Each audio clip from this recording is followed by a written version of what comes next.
científicamente no ocurre absolutamente nada, porque esa gente que fue atesorando esos dólares durante mucho tiempo, comprando de a puchitos, yendo a comprar $100, $200. El trabajador. Claro, exactamente, lo hacía por la vía bancaria, lo hacía en una cueva, en definitiva. No cambia absolutamente nada y es la gente que va a sostener, digamos, o sea, en la medida que pueda, siempre que no tengan que usar sus pesos para pagar alguna deuda, algún préstamo, pagar tarifas, servicios, se va a quedar con esos dólares. ¿Por qué? Porque la política todavía no ofrece grandes garantías, digamos, de que la cosa vaya a estabilizarse de aquí en adelante. ¿Cuál es la muestra más firme de eso? Que en la macro funciona todo bárbaro, ¿sí? El mercado especulativo, digo, el financiero, las energéticas, funciona todo perfecto ahí. En la micro todavía hay inestabilidad, digamos. La inflación que por ahí sube, por ahí baja un mes, sube fuerte el otro mes, el salario que no despega, el consumo que no despega, industria, construcción siguen en números bajos. O sea, hay una cantidad de cuestiones en la micro que no funcionan, lo que deba pensar al pequeño ahorrista, el que tiene pocos dólares bajo el colchón, no el que lo tiene endurecido el colchón, digamos, sí. Ese que tiene poquito, digamos, difícilmente entrega ahora sus dólares y decirte, bueno, voy a cambiarlos porque en definitiva, de hecho, el que compró dólares hace 3 meses, si los vende hoy, pierde plata. Claro. Entonces decirte, no, voy a esperar a ver qué pasa hacia adelante, o de última voy y los ocupo afuera. En el caso nuestro, aquí en esta parte de Argentina, los que vivimos en países limítrofes, acá enfrente pagan el dólar mucho mejor que en Argentina. Entonces decir, no, voy y lo ocupo allá, no lo voy a quedar en Argentina.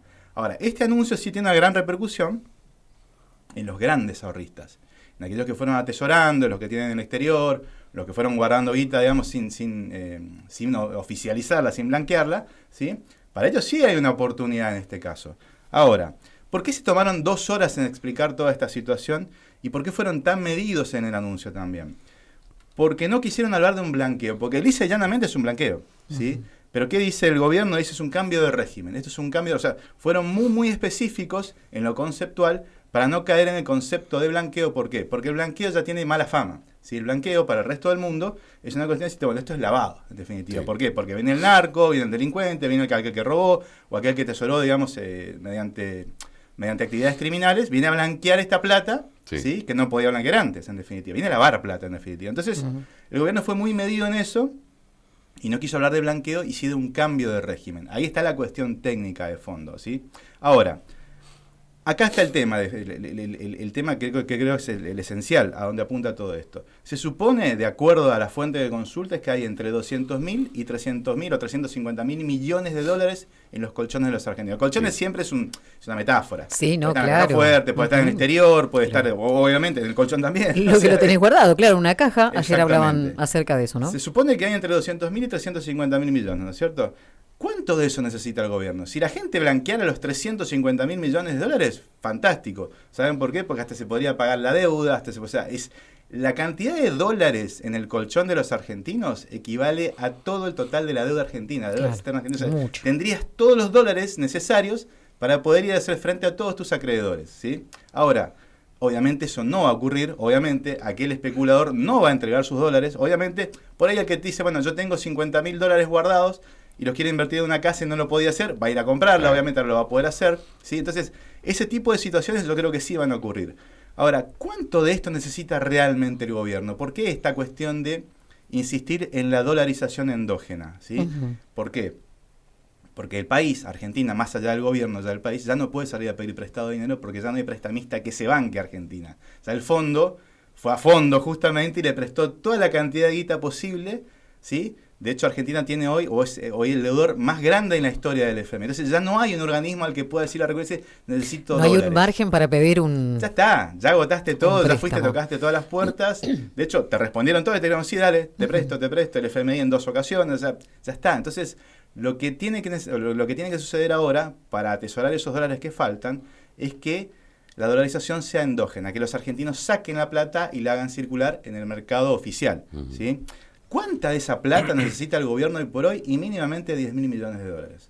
¿Sí? Con 10.000 millones de dólares más se supone que ya podría abrirse completamente el cepo, ya podría fluir todo, ¿no? Y esa plata no habría que devolverla. No es que vos vas y pedís un préstamo de 10.000 millones de dólares que después tenés que devolver con intereses. No, esa plata que va, entra a circular y no hay que devolverla, en definitiva. Entonces, por eso este anuncio Por eso este apuro, por eso esta medida y por eso esta rigidez en lo técnico, es decir, es un cambio de régimen y no un blanqueo.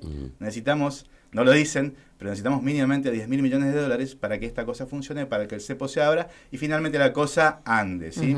¿Qué pensás que la gente va a hacer en este momento? ¿Qué sentís que la gente tiene? A mí me da un poquito de miedo, ¿no? Yo te repito, o sea, en realidad la medida es muy inicial. A ver, repito lo que decía ayer, creo que lo había hablado con... No, anteayer, lo había hablado con ustedes.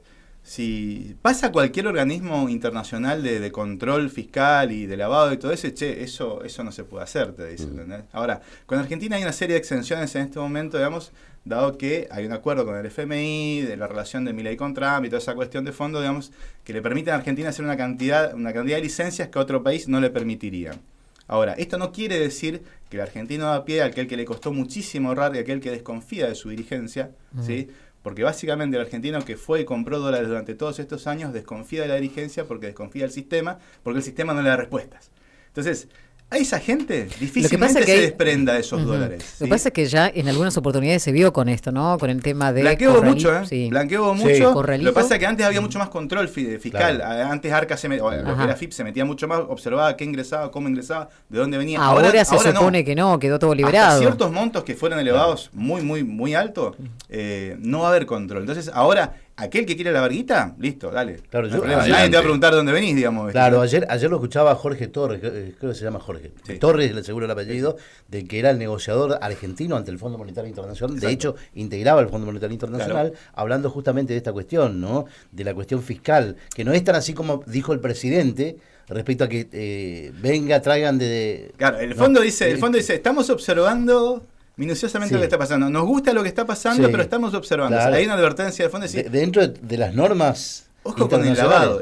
Ojo con el lavado, porque este tipo de medidas sirven para eso. Sirven para que aquel que incluso los que no viven en Argentina, pero tienen capitales dando vueltas, se puedan lavar acá a través de terceros, a través de gente argentina. Ojo con ese tema. Entonces, hay una cuestión.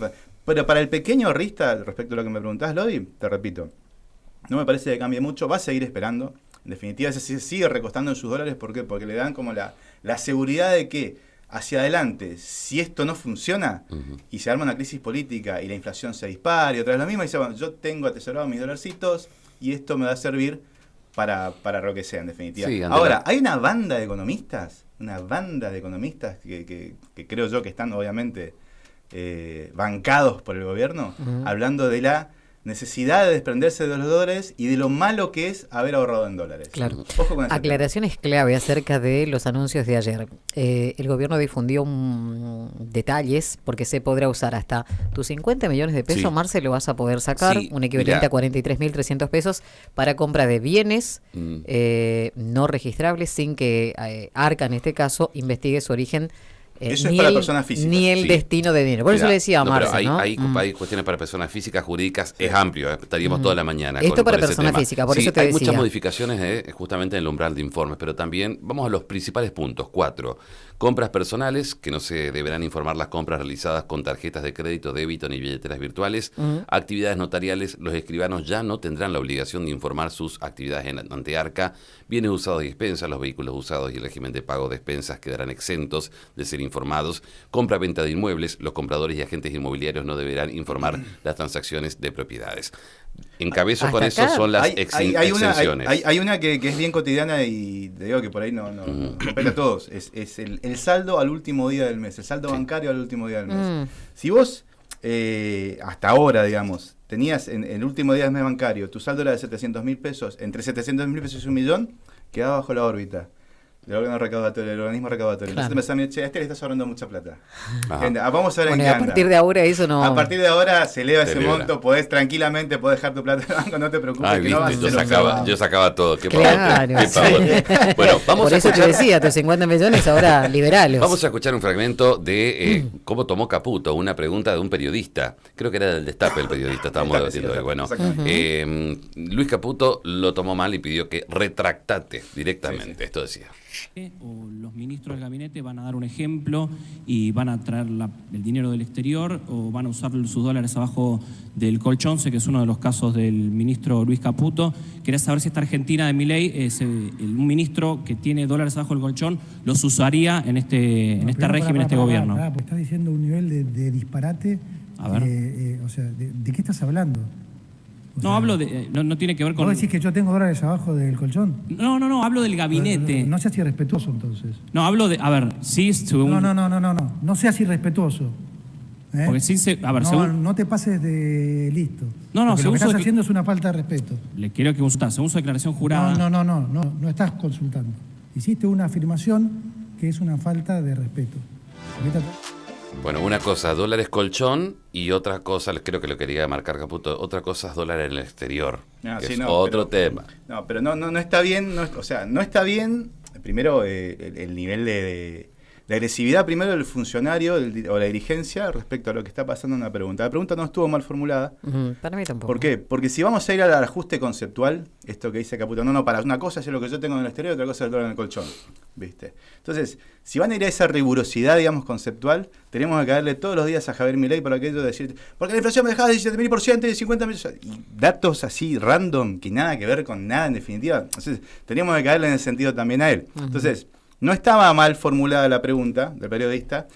Dijo dólares en el colchón porque en definitiva es el nombre propio de la situación, ¿sí?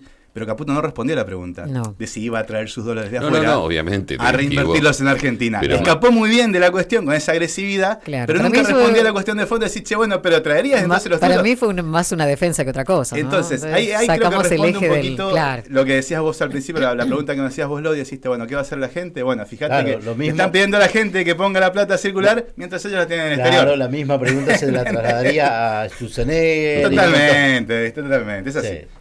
Bien, ahí